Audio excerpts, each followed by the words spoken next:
I will tell you my story, our story. What is the reason, you ask?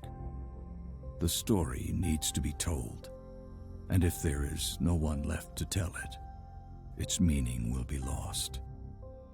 Why now, you ask, when all lies shattered around us? Yes, you are right. But we are at the end of times, and when something ends, something else begins. So my story might yet live on in this world. They gave me different names. They called me the hero, the one who sacrificed everything to save the people and the land. They called me the destroyer, who betrayed the trust of all races and brought the end of times. I am both, and I am neither. I want you to hear me, see through my eyes, understand the reasons for the things I have done, and before I pass from this world, I need to be judged. I need you to judge me.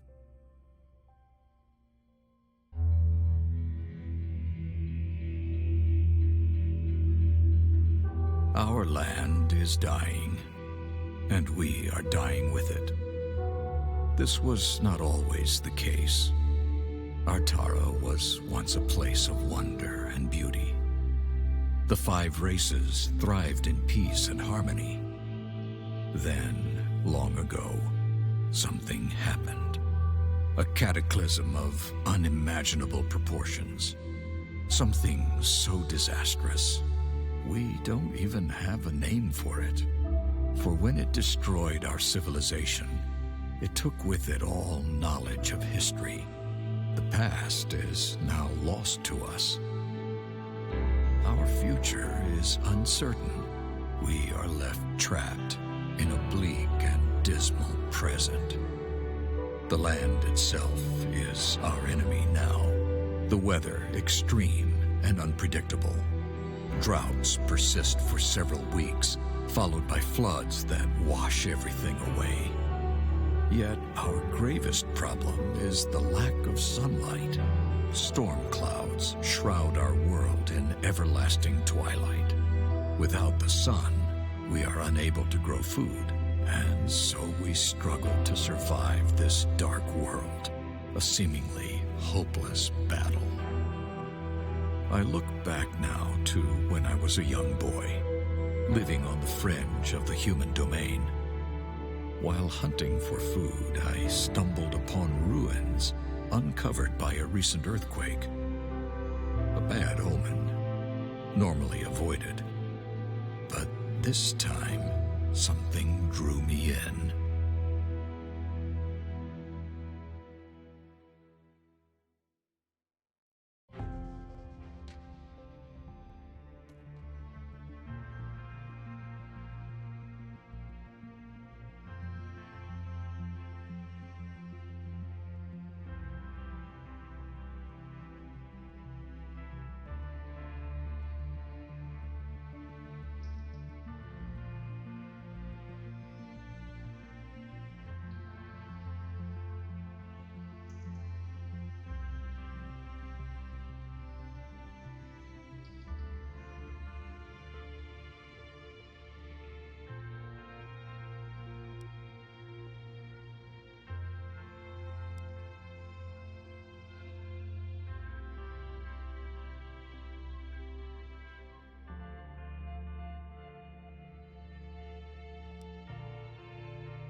Descending the stairs led me to a crystal throne which glittered with swirling light.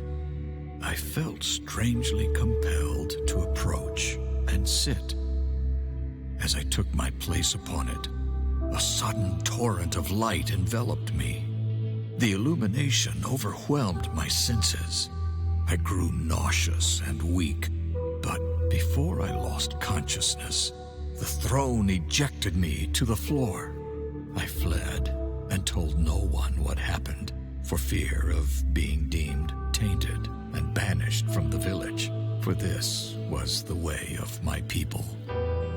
I tried to forget the experience, to convince myself it was my overactive imagination. But the visions that followed said otherwise. Every night, the nightmares came. Their torment highlighted my confusion, as each morning I remembered little, fragmented images, words which made no sense, nothing more.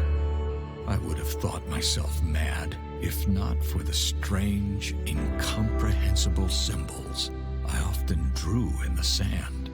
Proof that forces beyond my understanding were at work. People in my vicinity kept their distance, and I think they feared me. Over time, they learned to tolerate my unusual nature. But I was always alone, left to brood and ponder my strange fate. One winter, it all came flooding back to me.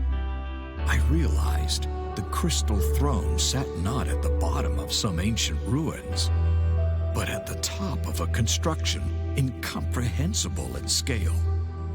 That the ruins were not ruins of some lost city or ancient castle, but a single massive tower buried deep within the earth, and buried upside down.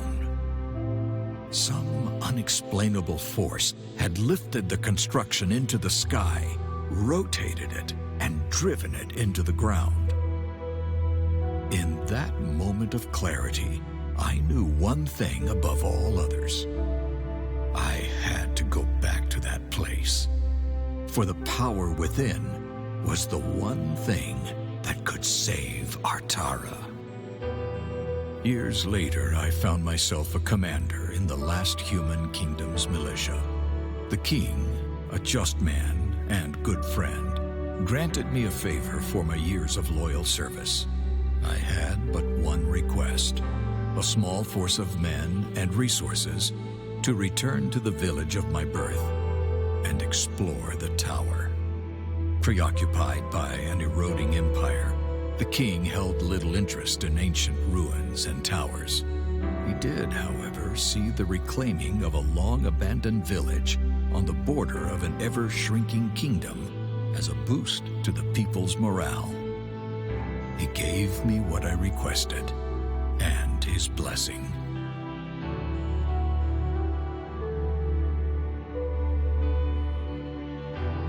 So here I am, returning to the very place which has haunted me my entire life. It is a desolate place now. Time has not been kind to my village.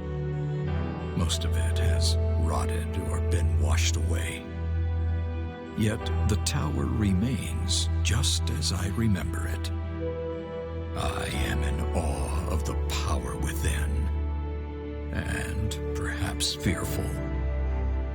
The men and I are setting up the camp in the village, while Cain and Maev, two of my most capable warriors, will scout the tower. Once again, I feel its call. We must uncover its secrets. We must find a way to reach the power within. If we fail, it will be the end of us.